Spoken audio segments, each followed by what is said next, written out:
ഞാൻ ജോബിൻ, ഇത് Misha max blog 18. ഞാനിപ്പോൾ കാശി വിശ്വനാഥ ടെമ്പിളിൻ്റെ ഫ്രണ്ടിലാട്ടോ, തെങ്കാശിയിലുള്ള കാശി വിശ്വനാഥ ടെമ്പിളിൻ്റെ ഫ്രണ്ടിലാണ്.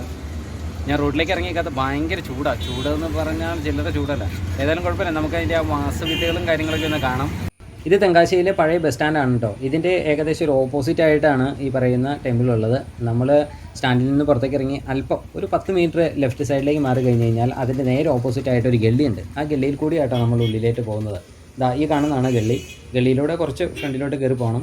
ഈ വഴിയിലൂടെ പോയി കുറച്ചിടങ്ങ് ചെന്ന് കഴിയുമ്പോൾ അവിടെ ഒരു ചെറിയ ഭാഗമുണ്ട്.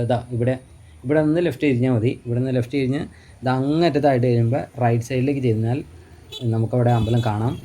അത് നടക്കുമ്പം ഇച്ചിരി അധികം ദൂരം തോന്നും, പക്ഷേ 1/2 കിലോമീറ്ററിൽ താഴെ ഉള്ളൂ. ഇപ്പോൾ ഈ വലത് സൈഡ് റോഡ് ബ്ലോക്ക് ചെയ്തതുകൊണ്ടാണ് നമ്മൾ ഈ ഉള്ളിൽ കൂടെ കയറി പോകണേ.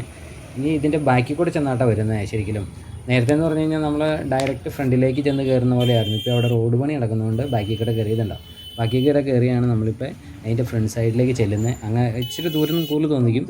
13-ാം നൂറ്റാണ്ടിൽ നിർമ്മിക്കപ്പെട്ടതെന്ന് വിശ്വസിക്കപ്പെടുന്ന ഒരു ക്ഷേത്രമാട്ടോ ഇത്. അന്നത്തെ കാലത്തിൽ പാണ്ഡ്യ ഭരണാധികാരിയായിരുന്ന പരാക്രമ പാണ്ഡ്യനാണ് ഇത് നിർമ്മിച്ചതെന്നാണ് വിശ്വസിക്കപ്പെടുന്നത്. അതിൻ്റെ പുനരുദ്ധാരണ പരിപാടികളൊക്കെ 1990-ലൊക്കെ ആയിട്ടാണ് നിലവിൽ കഴിഞ്ഞിട്ടുള്ളത്.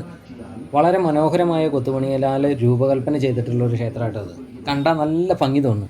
കാരണം എന്താണെന്ന് വെച്ചാൽ ഇതിൻ്റെ ഓരോ നിലകളും വ്യത്യസ്തമായ രീതിയിലാണ് രൂപങ്ങൾ കൊത്തിവെച്ചിരിക്കുന്നത്. ഒരു രൂപത്തിനും മറ്റൊരു രൂപത്തിനോട് സാമ്യമില്ല. അതുപോലെ മനോഹരമായിട്ട് കൊത്തുപണി ചെയ്ത് ഏറ്റവും മുകളിലത്തെ ഭാഗത്തിലേക്ക് പെയിൻ്റൊക്കെ അടിച്ചിട്ടുണ്ടെങ്കിലും താഴെ കാണുന്ന ഭാഗങ്ങളിലേക്ക് പെയിൻറ്റുകളൊന്നുമില്ല.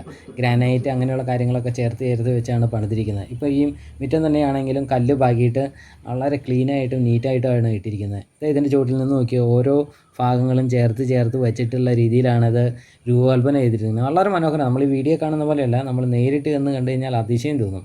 അതായത് നേരെ താഴെ നിന്നിട്ട് നമ്മൾ നോക്കി കഴിഞ്ഞ് കഴിഞ്ഞാൽ വലിയ പ്രകാശമൊന്നും നമ്മുടെ മുകളിലേക്ക് അടിക്കില്ല. അതുപോലത്തെ ഒരു സെറ്റപ്പിലാണ് ഈ സാധനം പണിതിരിക്കുന്നത്. പിന്നെ ഇതിൻ്റെ ഉള്ളിലേക്ക് കയറാനുള്ള പെർമിഷനൊക്കെ ഉണ്ടെന്നാണ് പറയുന്നത്. ഏതായാലും ഞാൻ അതിനകത്ത് കയറാനൊന്നും നിന്നില്ല. കാരണം വേറെ ഒന്നുമല്ല, ഈ സമയത്ത് അവിടെ ഉച്ച ടൈമിലാണ് ഞാൻ അവിടെ ചെന്നത്. അവിടെ ചെല്ലുമ്പോൾ തന്നെ ഒത്തിരി ആളുകൾ കാണാനും അതിൻ്റെ പ്രാർത്ഥനകളിലൊക്കെ പങ്കെടുക്കാനൊക്കെ ആയിട്ട് ഒത്തിരി ആൾക്കാർ ഇരിക്കുന്നുണ്ടായിരുന്നു. പിന്നെ ഉള്ളിലോട്ട് കയറിയാലും വീഡിയോ എടുക്കാൻ അനുവദിക്കത്തുമില്ല. അതുകൊണ്ട് ഞാൻ പുറത്ത് നിന്നുള്ള വീഡിയോസൊക്കെ എടുത്തിട്ട് ഇങ്ങ് പോരുക ചെയ്തത്. ഇപ്പോൾ ഈ ക്ഷേത്രത്തിൻ്റെ നടത്തിപ്പും അതുപോലെ പരിപാലനമൊക്കെ തമിഴ്നാട് സർക്കാരിൻ്റെ ഹിന്ദുമത എൻഡോവ്മെൻറ്റ് ബോർഡാട്ടോ നടത്തിക്കൊണ്ടിരിക്കുന്നത്. ഈ ക്ഷേത്രത്തിൽ ചെല്ലാൻ ആഗ്രഹിക്കുന്നവർ രാവിലെ 6 മണി മുതൽ ഉച്ചയ്ക്ക് 12 മണി വരെയും വൈകിട്ട് 4 മുതൽ 8 മണി വരെയാണ് ഇത് തുറന്ന് പ്രവർത്തിക്കുന്നത്. ആ സമയത്ത് ചെല്ലാൻ ശ്രദ്ധിക്കുക. നിങ്ങൾക്ക് എൻ്റെ വീഡിയോ ഇഷ്ടപ്പെട്ടിട്ടുണ്ടെങ്കിൽ ലൈക്ക്, കമൻറ്റ്, ഷെയർ, അതിനോടൊപ്പം സബ്സ്ക്രൈബ് ചെയ്യാനും മറക്കരുത്. അപ്പം മറ്റൊരു നല്ല വീഡിയോയുമായി കാണുന്നതോടെ വരെ ബൈ.